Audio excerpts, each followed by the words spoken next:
Shabbat Shalom, and Happy New Year. It's another Happy New Year. Shana Tova 2025.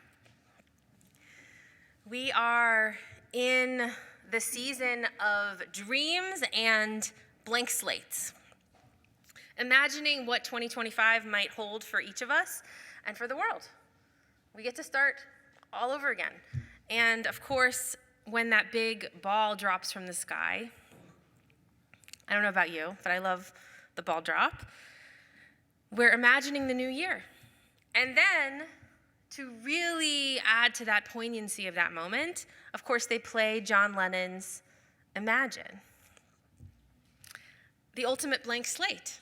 Some of the lyrics, imagine there's no countries. It isn't hard to do. Nothing to kill or die for. And what's the next line? No religion, too. Imagine all the people living life in peace. And the no religion line never quite sits right with me for obvious reasons.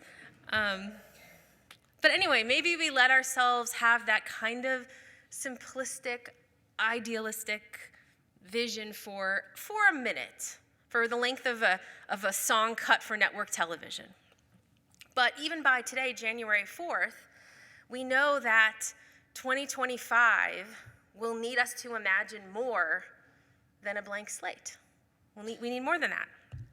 2025 will call on us to live in a messier, more honest, grayer area. To do things, and we're going to see this connected to our Torah story this morning, but to do things like tell the truth about who we are, to embrace our differences, to rethink our assumptions, and to admit when we've been wrong. So no blank slates in 2025 is my message framing this morning. That's not a thing, real true blank slates like that, or artificially blank slates. And so to that end, I want us to engage with the Torah story. So I brought a Devar Torah from Rabbi Tali Adler, and she really engages with the story of Joseph and his brothers and the ways that story required them to sit in that messiness of their relationships. That they couldn't just pretend, they're in Egypt. They couldn't just pretend like nothing happened in the past. They couldn't pretend like Joseph was not the favored son of his father and like that didn't cause pain for the brothers. So I'm going to share some of her teaching with you. One quick note though, I did just get back from visiting my family in Los Angeles. But not to read into it too much about, this is not directly about my family, but it's maybe all of us have some, right? We have some resonance with all these family stories. Okay. So this is from Rabbi Tali Adler, who's really brilliant. After decades of denial, Judah tells the truth about their family, so one of Joseph's brothers. After decades of denial, Judah tells the truth about their family as it is, instead of clinging to the dream lie about the family as he wishes it were. Their father did have a favorite wife, and he sees that wife's children, this is Rachel, right, as his primary sons. We read today that Judah goes so far as to quote his father's words to them. You know that my wife gave me 2 sons, my wife. These words are doubly painful. They refer to Rachel simply as my wife, not one of my wives, and simply states my wife gave me 2 sons. He doesn't even mention Jacob's 10 other sons. Ramban expands. This is the sense of the words, my wife gave me 2 sons. For from a woman that was my wife of my own, there have been only 2 sons born to me, and I have bestowed my love upon them as if they were my only ones, the rest being to me as if they were children of concubines. And with his brother Joseph dead, this one alone, they still think Joseph is dead, right? This one alone is my only son whom I have loved. So when Joseph hears this from Judah, remember to give you some background, this is the moment when they're seeing each other in Egypt, but Joseph knows who everyone is, And the brothers don't yet realize. Okay? So for Joseph to hear after all these years that, oh yeah, my father really did favor me. And the brothers, the kind of acting out of throwing me in the pit and maybe trying to kill me, selling me into slavery, that was due to the favoritism, sibling rivalry kind of stuff. Okay? So Rabbi Adler says, this is what Joseph has been waiting for all these years, ever since he dreamed his first dream. Remember that first dream? About the stalks of wheat that bent down, and he interpreted that to mean that his brothers would bow down to him. At this point, later in the story, Joseph's brothers have come to him and admitted his central place within the family while literally bowing down to him. Right? He's this important official in Egypt, so they are actually bowing down to him. They have finally acknowledged what Joseph has always known, that his father loved him best. We might have expected Joseph to use this moment to assert his dominance over his brothers, now bolstered by his position as Pharaoh's second in command and his access to the food his family desperately needs. Instead, however, Joseph greets this moment not with triumph, but with tears. And as he reveals his identity, Joseph also proposes a new position for himself within the family, not as its privileged center, but as its caretaker. Joseph says, this is a quote from the Torah, God has sent me ahead of you to ensure your survival on earth, ahead to Egypt, meaning, and to save your lives in an extraordinary deliverance. So it is not you who sent me here, meaning the brothers who sold him into slavery, but God, who has made me a father to Pharaoh, Lord of all his household, and ruler over the whole land of Egypt.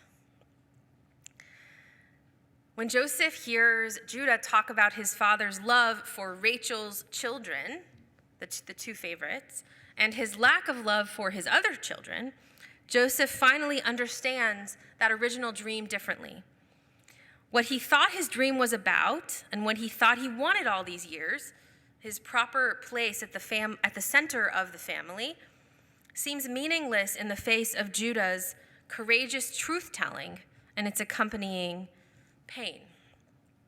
So, in other words, Joseph hears the truth from his brother, and he realizes maybe he did need that, he needed to hear it, but then he's going to take on a different role, and he's ready to move forward once they've confronted that, and he's heard what he needed to hear.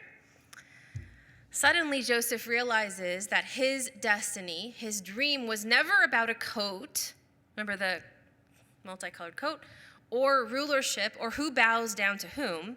It was always about the responsibility of standing in the center and providing for the whole, of making sure that all were fed and counted and loved. Judah shows Joseph who all the brothers truly are, men who have longed all their lives for a father's love in a family where they know they will never have it. That truth allows Joseph to understand his own life and his own dreams differently. In the face of Judah's revelation, Joseph undergoes a revelation and transformation of his own. Dreams, hopes, and longings are tricky things.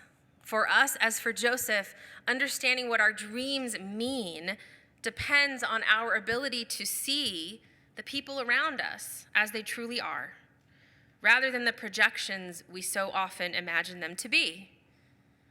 When we cannot see others as fully human, it is all too easy to interpret our dreams too quickly, to imagine that they place us at the center, just waiting for our greatness to be acknowledged.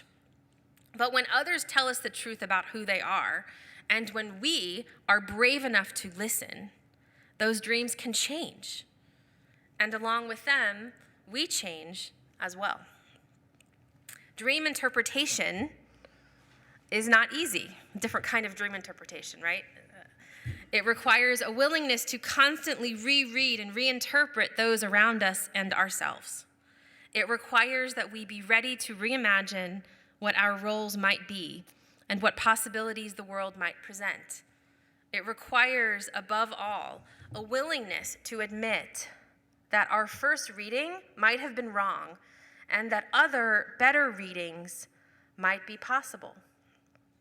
And in a world where we're so invested in our first and loudest interpretations, the task of rereading our own dreams, our own texts, our own lives in ways that honors others as fully human may be the most difficult religious work of all.